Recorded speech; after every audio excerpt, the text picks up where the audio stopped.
With the black pieces, and the name of the game is survival for Nakamura. If Magnus wins this one, the match is over for today. Goes back to that tried and trusted recipe, knight f3, opening with the Reti opening. And he's changed up his openings here. I mean, I think he's just got to try and draw this game, unless he gets some chances, of course. And he's got to get that last game out of his mind, because he probably put it on the computer engine afterwards. Or you could see his reaction. He was very upset with himself. So he's got to distance himself away from what happened there and that draw offer.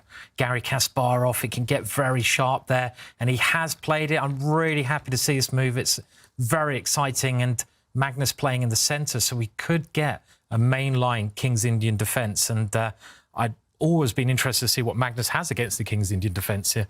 He's going to have something. We have the main line. This is great to see. I can really exciting. Feel you salivating, Simon. You're excited. Yeah, I am. Really excited. So I think we have to jump in. Just a quick action replay of what's happened. This is the current position. We left the game around here. Black struck out in the centre, and Magnus was happy after an attack on the Black Queen to simply kind of trade off in the centre. The fighting move here would have been stepping forward, proper King's Indian style, where Black would attack on the King side, White on the Queen side. But Magnus, remember, he's leading in the match, so he takes the safe option. And Queen to c1, really sneaky, lining up on this diagonal, trying to kick back the Black Knight next move. And this is how we got that structure. Pawn to c5, a sacrifice. If the Black Knight takes this pawn, then White is doing pretty well after knight to d5, hitting this pawn and unleashing an attack against the Black Knight. So instead, c6 and a trade. And now I think everything on the King side, kind of this half of the board, looks pretty balanced, pretty kind of level. It's all about the other flank. And I'm looking at these black pawns, I'm thinking those are ugly. Okay, Magnus first kicks back the Black Knight and then centralizes his rook. If he can somehow maneuver one of these two knights into the beautiful d6 square, long term, Magnus is simply winning. But Hikaru, of course, has 3 or 4 moves to fight against that. He starts by hitting this pawn. You pointed this out, knight d2, knight c4, get that knight onto that d6 square, a plan that has been stopped right now by Magnus's move, knight e8, and f5 is on the board. This is going to get chaotic. I think you might have to just take this black pawn before it continues advancing.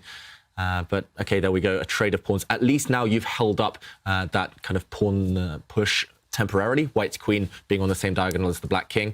A little awkward pin there for Hikaru. And now another pin, Simon. This move, rook to e1. It looks like Magnus has lost a bit of time. He's kind of yo-yoed back and forth with the white rook, but he's lining up.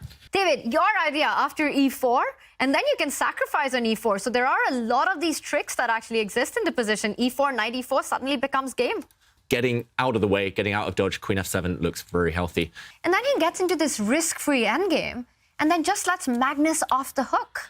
End the games too quickly, who don't fight to the bitter end, who don't take kind of principled, active, aggressive decisions. And yeah, Nakamura offering a draw in that last game, kind of showing them, OK, I'm the one trying to win, I'm the one trying to win. You're just playing for a draw at the very best.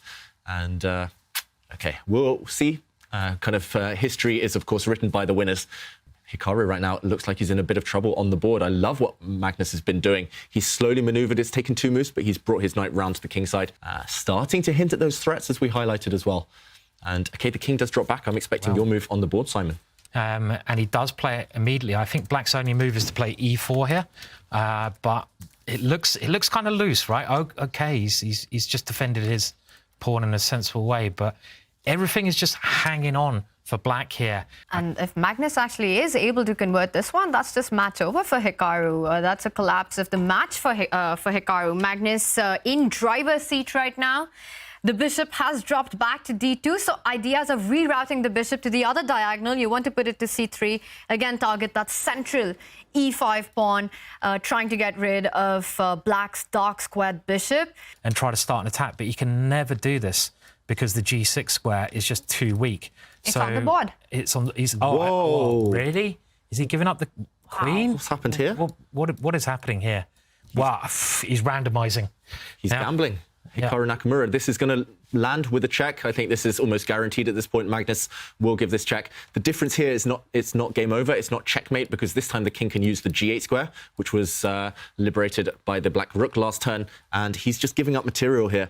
I kind of like the idea, because he's got to take a risk, but it's hard to get away with such a move against Magnus Carlsen, right? I mean, against me, easy, but I mean, not against Magnus. And What does he play here then? Kind of controlled himself. He's paused here. He's calculating. But that line, there we go, knight to h5. It's very linear. It's very direct. And suddenly, look at Hikaru's reaction. Knight h5 landed on the board. He looked away in disgust. And he now realized that the bishop to f5 does not work. The move he was relying upon, it looked like a double attack, but White's queen would just capture on f5. And that fork, all those kind of trades lead to a winning endgame for White. And that's why the bars got so excited. Hikaru in huge trouble.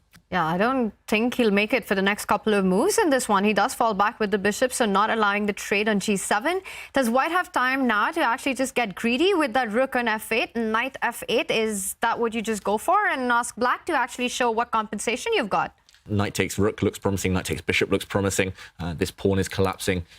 Magnus spoilt for choice, and he does go for the material. He does play g4. Oh, wow. Because I'm pretty sure he's made of AI, Magnus Carlsen. You said AI, artificial intelligence. It's absolutely insane, is the AI that I think of when you think about Magnus. Flashy move there from Hikaru, but White zooms in with a check.